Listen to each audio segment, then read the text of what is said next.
Well, this is Anthony and Eric with Benjamin Franklin Plumbing, and we are going to be removing this old style washer box and installing a new style washer box, more modern, bringing it up to code.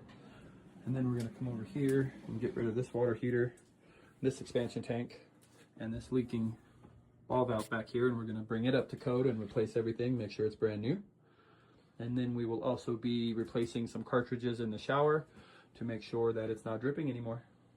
We'll see you on the next one.